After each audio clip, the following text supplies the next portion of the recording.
Good morning students. Today we are going to start history chapter 30 North America. North America के बारे में पढ़ेंगे geographical features. इसमें geographical features क्या हैं उनके बारे में आज हम लोग पढ़ेंगे. Previous video we covered up to previous video में मैंने आपको हिस्ट्री का चैप्टर एक्सप्लेन किया था. तो today we will discuss these topics. First location and expansion, second land surface. इसमें 3 पार्ट्स हैं. फर्स्ट है द वेस्टर्न कॉर्डिनल्स, सेकेंड है द ईस्टर्न हाईलैंड्स, थर्ड है the central lowlands. Next topic पर मैं आती हूँ the great central plains, climate, the latitudinal expansion of the continent, surface diversities, permanent wind and current. So now let us start the first topic, location and expansion. North America is the third largest continent in the world. जैसे कि तुम लोग को मालूम होना चाहिए कि north America जो है वर्ल्ड का तीसरे नंबर पर लार्जेस्ट कॉन्टिनेंट है. When we see the world map, we find that this continent is situated in northern hemisphere. यदि हम मैप को देखेंगे तो ये कहाँ पर सिचुएटेड है? नॉर्दर्न हेमिस्फीयर में सिचुएटेड है. North America lies entirely in the northern hemisphere.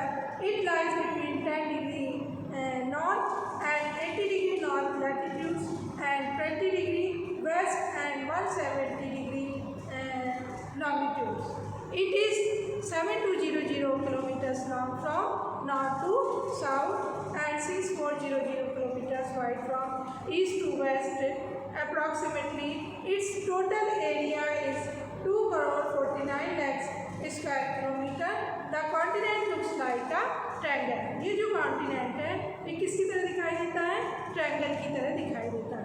तो मैं आपको नॉर्थ अमेरिका का जो वर्ल्ड मैप है इसके बारे में शो कर रही हूँ. आप इसमें देख रहे होंगे ये नॉर्थ अमेरिका का मैप है. तो यहाँ पर क्या दिया है? यहाँ पर नॉर्थ अमेरिका है. नीचे आप देखेंगे तो साउथ अमेरिका है. यहाँ एक छोटा सा कंट्री है वो है अफ्रीका. यहाँ पर यूरोप और बगल में एशिया. तो इस तरह से आपको नॉर्थ अमेरिका के मैप के बारे में मैंने आपको बताया कि नॉर्थ अमेरिका कहाँ पर है? नदर्न हेमिस्फीयर में. साउथ अमेरिका, अफ्रीका के बाद यूरोप एंड एशिया. यहाँ क्या दिखाई दे रहा है? इंडियन ओशन दिखाई दे रहा है. इंडियन ओशन मतलब जितने भी ओशंस हैं ये क्या है? समुद्र है और ये सब पानी से घिरे हुए हैं. नीचे आपको एक छोटा सा कंट्री दिखाई दे रहा है ऑस्ट्रेलिया. तो north America is the third largest continent in the world, lies in the northern hemisphere. यह नॉर्थ से साउथ में 72 किलोमीटर्स लॉन्ग और ईस्ट वेस्ट में 6400 किलोमीटर्स लॉन्ग. इसका एरिया 2,49 लाख स्क्वायर किलोमीटर है. यूरोपियन सेलर्स जो कोलंबस थे, यूरोपियन सेलर्स कौन था? कोलंबस का. वेस्टर्न सी के द्वारा वो क्या करता था? सी के द्वारा इंडिया को डिस्कवर करना चाहता था. सी में कई दिन नेविगेट करते हुए वह कुछ आइलैंड्स पहुंचा. उसने 1492 में इन आइलैंड से पहुंचने के बाद स्ट्रेंज पैलेस को पाया और इसे न्यू वर्ल्ड का नाम दिया. बाद में इसको नॉर्थ अमेरिका का नाम दे दिया गया. The European sailor wanted to discover the sea route to India through western sea. After many days to navigating the sea, when he touched the shore of a land, it was not India, but island. He moved ahead and when he discovered the part of land in 1492 was absolutely new and strange place, Columbus gave this place new name as the New World.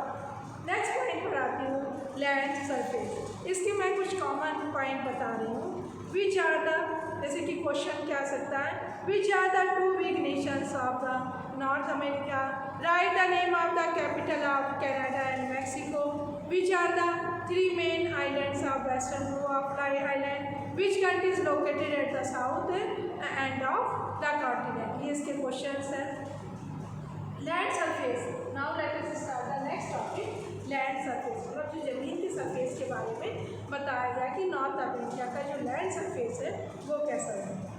North America में भी divided into 3 major physical division. First the western cordilleras, second the eastern highlands,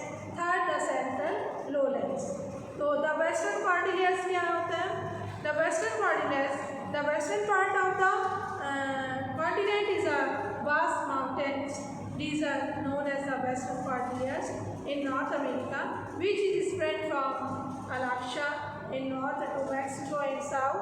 They stretch from north to south along the entire length of the continent. In the east lies Rocky Mountain range, Syria in central, and coastal range in western area. Among these mountain ranges, there is a intermountain plateau Great Basin. The plateau of Colorado lies in south of Great Basin. जो ये वाला जो western कॉर्डिलियर्स था, इस continent का western part में vast mountains हैं जिन्हें वेस्टर्न कॉर्डिलियर्स कहते हैं। ये अलास्का इन नॉर्थ से मैक्सिको इन साउथ तक फैले हैं। इस कॉर्डिलियर्स के ईस्ट में रॉकी माउंटेन्स हैं जिसमें सीरिया, सेंट्रल और वेस्ट में कोस्टल रेंज है। इस माउंटेन रेंज में एक इंटर माउंटेन प्लेटिव ग्रेट बेसिन है। प्लेटी of Colorado south of great basin के बीच में आता है। कुछ प्लेसेस में गार्गोज हैं जो 1800 मीटर डीप है। इससे के अलावा डीप गार्गोज जिसमें वॉल लाइक साइट्स होती हैं उन्हें कैनाइन्स कहते हैं। कैनाइन ऑफ कोलोराडो लार्जेस्ट है जो all over the world famous है। The western cordilleras have many active volcanoes. Cordilleras की हाईएस्ट पीक माउंट मिकिली है। यह अलास्का है जिसकी हाईएस्ट 6194 मीटर्स है। इन माउंटेन रेंज के सेंटर पार्ट में लोवेस्ट पार्ट ऑफ वैली है जिसे डेथ वैली कहते हैं। यह 86 मीटर हाई एबव सी लेवल है। नॉर्थ अमेरिका की अधिकतर रिवर्स वेस्टर्न कॉर्डिलियर्स से राइज होती हैं। कॉर्डिलियर्स क्या होते हैं? कॉर्डिलियर्स जो होते हैं आर सच माउंटेन्स रेंज जैसे रेंजेस हैवी माउंटेन और spread parallel to each other. Terrain, this land from is steep, slope, narrow and deep gorge. Such very long and deep gorge with the wall-like sides are known as canals, and its bottom flows the Colorado River, which districts of soil is known as the Great Canal. Next point पर आते हैं the Eastern Highlands. Eastern Highlands क्या होते हैं? ये land surface के ही part है। Eastern highlands जो होते हैं, Eastern Highlands, the highlands include the mountains and their extensions. In this east, there is Ladder Plateau, and southeast lies the plateau of Alpachai. Their height is between 450 to 12,000 meters. These ancient plateaus are deposit of minerals. Several minerals in large quantity are found here. These mountains are much older than the western Cordilleras. ये highlands जो होते हैं, जो mountains और उनके जो extensions होते हैं, इनके ईस्ट में लेबोरेट प्लेट्यू और साउथ ईस्ट में प्लेट्यू अल्पाची की हाइट्स जो 450 मीटर्स है से 2000 मीटर तक होती है।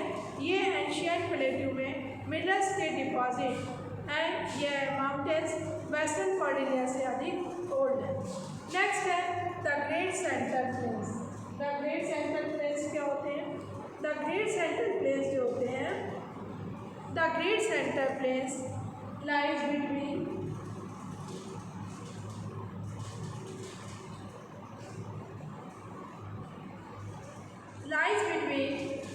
the western Cordilleras and the eastern highlands.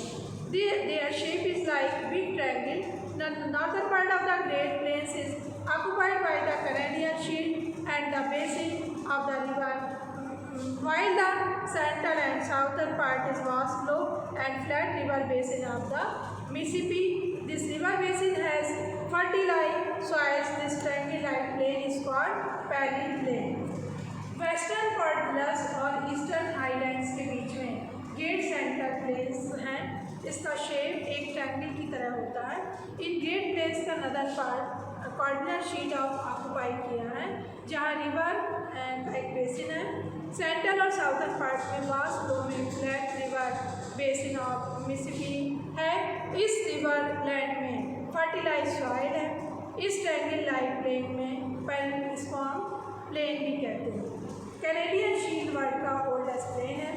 इस शील्ड को हडसन बे ने चारों ओर से सराउंड किया है। इस एरिया में बहुत सारी लेक्स हैं। कैनेडियन शील्ड के साउथ में 5 great lakes of sea and land. क्या क्या लैंड है? Sweet and land fresh water है। इनके नाम हैं क्या है? Superior, Michigan, Huron, Erie and Ontario. The famous Niagara falls are located between lake area and lake Ontario. The famous Saint Lawrence river links the lakes to sea, which is very important for water transport. The entire land's descending slope start from north to south. अब मैं आपको बताऊंगी influences of the ocean currents. Influences of the ocean currents क्या होते हैं? The Rocky mountains range is main water divided in North America where the flow of rivers divert in different direction. First है Pacific ocean current in west, second Atlantic Ocean current in east, the rivers which fall here are said guys.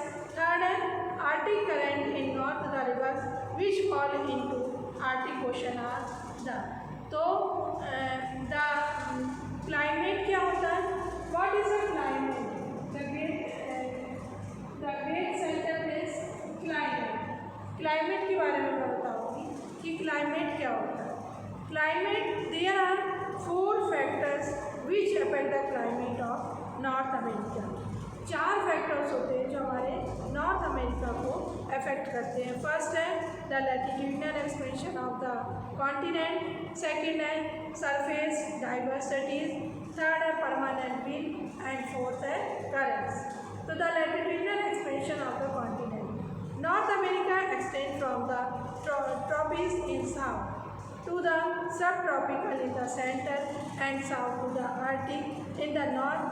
Therefore, the southern part is completely hot, the central part relatively hot and cold, and the northern part very cold. It has a large variety of climates. Most of North America is the temperate zone. जो climate होता है तो जो इसकी latitudinal expansion होती है, north America का जो एरिया होता है साउथ के जो ट्रॉपिक से सेंट्रल के सब ट्रॉपिकल तक और नॉर्थ के आर्कटिक तक फैला, इसलिए साउथर्न पार्ट हॉट रहता है, central part hot and cold और नॉर्दर्न पार्ट बहुत कोल्ड रहता है। Most of North America is the temperate zone. Next point है effect of surface diversity.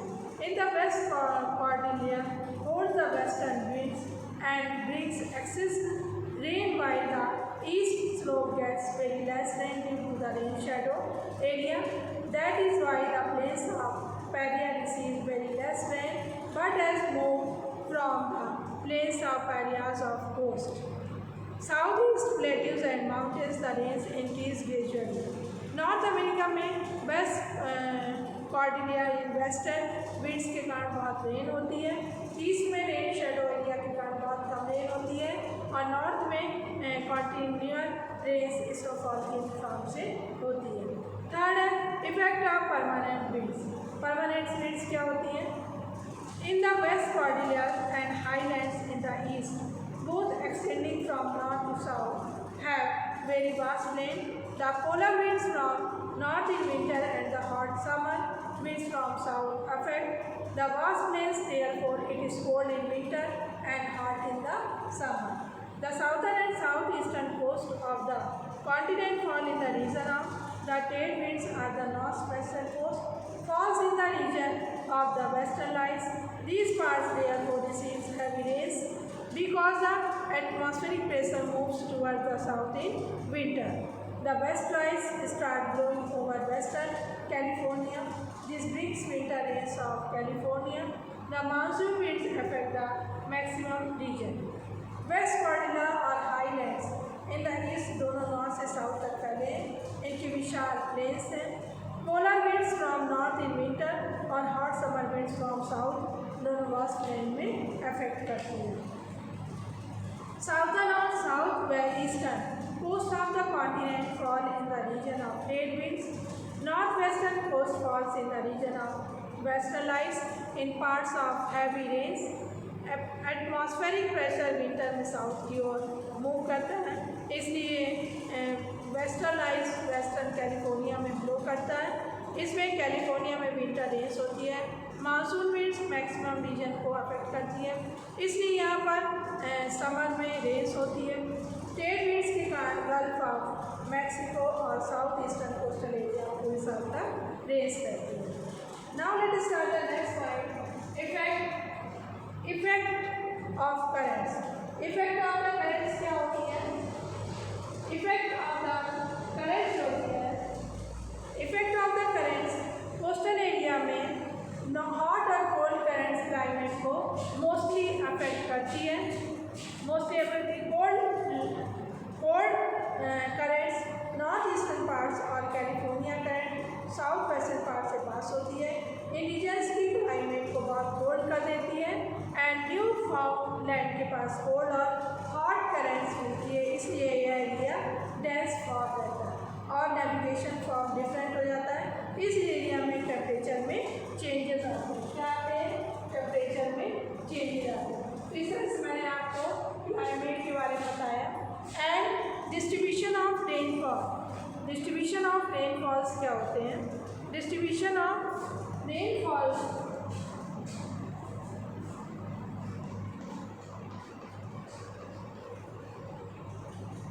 Distribution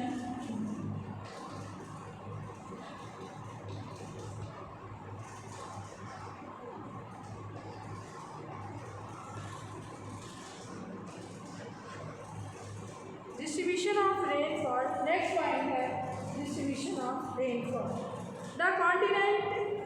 The continent receives most of its rainfall during summer. There are 3 western regions which get heavy rainfall in the inland due to the effect of trade winds in Central America and Southeast area due to closeness of Gulf Stream due to the western winds on the western coast of British Columbia. As we proceed from east coast to western area, the distribution of rainfall becomes very low. The Eurasian desert in southwest of United States have very scanty rainfall. तो मैं आपको बता रही थी कि north America continent में अधिकतर जो रेन्स होती है समर में होती है।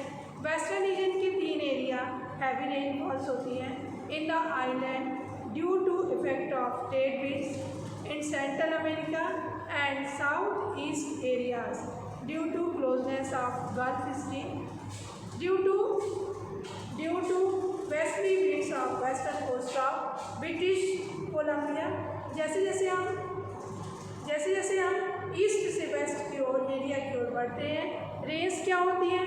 कम होती जाती हैं और अर्जेनिया जो डेजर्ट्स में साउथ वेस्ट ऑफ यूएसए में बहुत कम रेनफॉल होती है। तो मैंने आपको यहाँ तक के टॉपिक्स क्लियर कर दिए हैं। नेक्स्ट टॉपिक मैं नेक्स्ट वीडियो में एक्सप्लेन करूँगी।